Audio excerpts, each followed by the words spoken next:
Good evening and welcome to the Greg Tompsett Football Show. Tonight, we're going to talk about everything I can possibly think of to not rant about this Bills game. So let's see how I do. Always a good test of my, mental fortitude to see if I can avoid going down a rabbit hole and just getting frustrated again. So we'll start on Thursday Night Football with the Tampa Bay Buccaneers and Atlanta Falcons. So Chris and I joined you on Thursday night. We were at halftime of that game.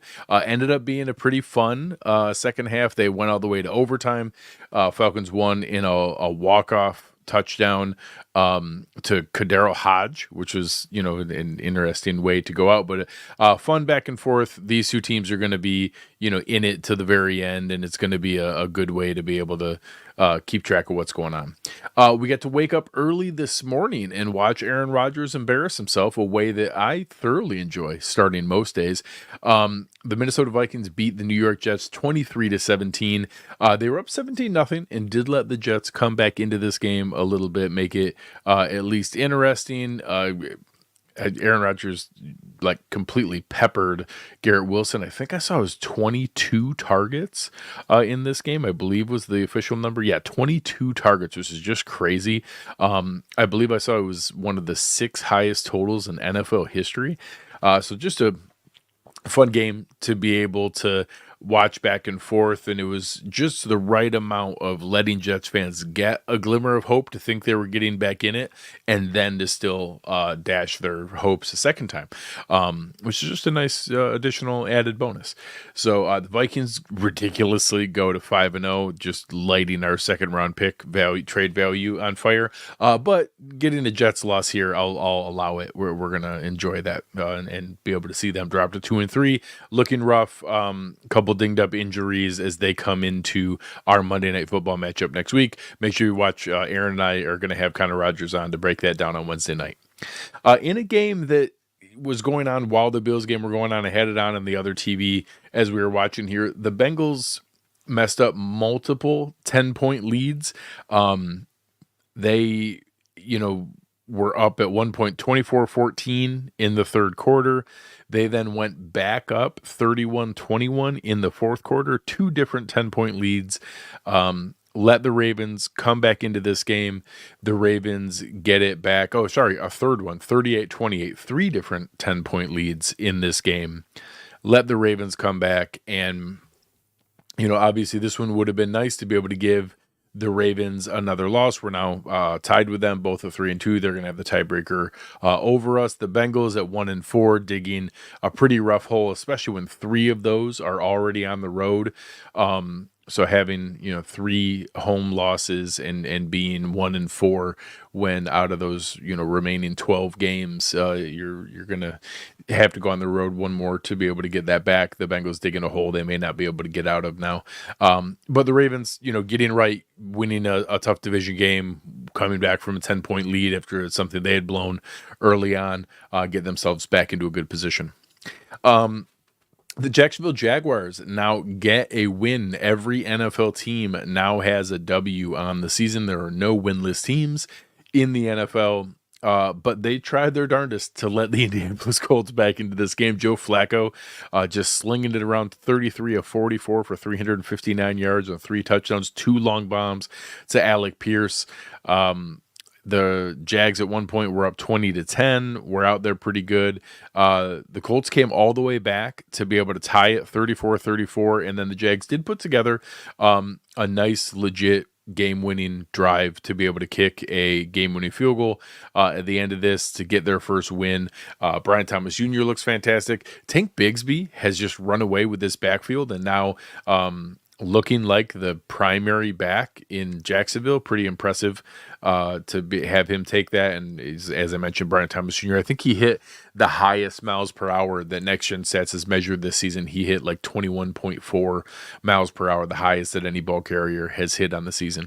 So, getting some stuff together. They were never the worst team in the NFL, even though they were the last winless team. But it was nice of them to get the W today over a division rival with the Colts. In the somebody had to win it category, the Miami Dolphins technically did win against the New England Patriots, but it was pretty rough. There was a play at the end of this game where the Patriots had a touchdown, and it sure looked like Jalen Polk got one foot down, and the other one, the toe came down inbounds before the heel went out of bounds, and it did not count as a touchdown. But they should have won this game 17-15, and the Dolphins should have lost to the New England Patriots. This was an ugly game. Nothing looked good. I do think that obviously it does sound like the Dolphins are expecting Tua back around week 8. I'm sure they'll be able to make a little bit of noise. So them kind of keeping their head above water here while he's out at least keeps them in the running. I would have, technically I would have preferred the Patriots to be able to get this win to mess up their draft status and to ruin the Dolphins season, but not the way that it worked out. Just a disaster of a game here for the Cleveland Browns. The Washington Commanders shellacked them 33-13 or 34-13. This game was over early. They were up 34-6, and there was a pitiful, sad kind of garbage time touchdown at the end. But once again, Jaden Daniels looking fantastic. Honestly, not his best game, but that really goes to show how talented they've been. He ran for 82 yards. He was only 14 of 25. So his normal completion percentage wasn't quite at that level. He was only at 64% completion percentage and did have a turnover. He had an interception, but just complete control, domination over a legit Browns defense. Obviously, they're not playing up to the talent of the names on their roster, but a talented roster nonetheless, and being able to have that kind of performance here really speaks to how capable they are. And you'll see future Buffalo Bill, Amari Cooper, went for 4 catches for 60 yards. He of the $1.2 million contract. And now the Browns are 1-4, and no one wants to play with Deshaun Watson. So it only makes sense that they would want to trade Amari Cooper to the Buffalo Bills. So we'll wait for that to happen. I hope that gets announced in the morning. Another game that maybe some people thought might be interesting here. The Panthers even came down and scored first. They went up 7-0 with a Chuba Hubbard touchdown run, and then it was literally all Bears from there. The Bears then scored 30 unanswered, multiple touchdowns, 2 from Roshan Johnson, 2 from DJ Moore. Plus a DeAndre Swift touchdown in there. Probably Caleb Williams, best game as a pro here, 20 of 29, 304 yards, 2 touchdowns. And, as many people would say, you should beat the Panthers and be able to look good, but it still counts. It still was a good game by Caleb, by far his best game as a pro here, ran for another 34 yards as well. So good on him. That's what you're supposed to do. That's how you're supposed to play against a team that you're better than, and they were, and he showed it. So, shout out to Caleb Williams for looking good here in that game. This one was interesting. I think a lot of people were expecting the Raiders to be able to hang with the Denver Broncos. Instead, the Broncos win 34-18. They're able to really take control early on in this game with some defensive performances. The Raiders jumped out early. It was 10-0, and then the multiple turnovers being able to kind of create some opportunities to get them back in. One being a Patrick Surtain 100-yard interception return. But they end up getting Gardner Minshew benched in this game after 2 interceptions and not being able to move the ball. They bring in Aiden O'Connell. He doesn't do much better. He actually throws an interception of his own. And the Broncos end up winning 34-18. I know there's some people looking to see, if the Broncos season fell apart, would they maybe eat some salary and sell on Cortland Sutton? And, they're 3-2, feeling pretty good about themselves. This is easily the best game for Bo Nix so far. So they're in a position where, they certainly don't look like sellers here. Everybody knows Devontae Adams is, seemingly on the way out in Las Vegas. But I will say Jacoby Myers is also a name to keep an eye on. A talented guy, somebody that I think could maybe be on the move as well if the Raiders start selling off different pieces as they go. in a game that was a lot of fun to watch. This one I was watching pretty closely. The Cardinals and the 49ers.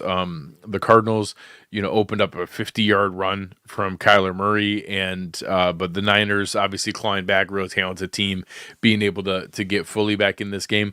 49ers kicker Jake Moody ended up hurting his ankle during the game. Looks like maybe a serious injury, had to get carted off, and the Niners played the late part of this game with no kicker. So even though it was a close game, while they were driving, they didn't really have the alternative to kick a field goal. So it was going to be interesting if they got themselves close enough to be able to try a game-winning field goal attempt. But instead, we got a tip pass and an interception of Brock Purdy to be able to seal it for the Cardinals. Cardinals are, again, a game team that are playing tough with multiple other opponents and kind of keeping themselves in some of these games. They're 2-3, but only one real blowout loss on the season. All the rest, one score losses to the Lions and Bills. So opening up with some tough teams like that and having a 2-3 record is pretty good standing for the Cardinals.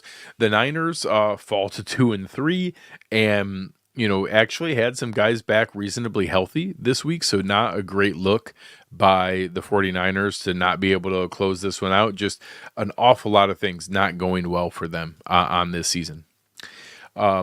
In another one of the 4:00 games here, the Packers and the Rams. The Rams actually, got off to a decent start in this game. They had a Kyron Williams touchdown and then a really, really ugly pick six from Jordan Love in this game, where he was going down for a safety. And I guess in his mind, he was like, well, it's going to be a safety anyways. Maybe I can get away with intentional grounding and just kind of flick the ball out while I'm falling down. And he flicked it directly to Jalen McCullough, who just caught it and walked like 2 steps into the end zone for a pick six. So it was a very Brett Favre-ian play for Packers fans to have brought back to them. But fortunately for them, the Packers then rattled off 17 points straight with 2 really impressive Tucker Kraft touchdowns, including a 66-yard screen that he ran like 60 of those 66 yards after the catch. And was able to set themselves up. The Rams, again, stay tough, hung in this game because Stafford and McVay keep them in just about every game. But I am interested to see, they have a really well-needed bye right now. It's rare that an early bye is a benefit.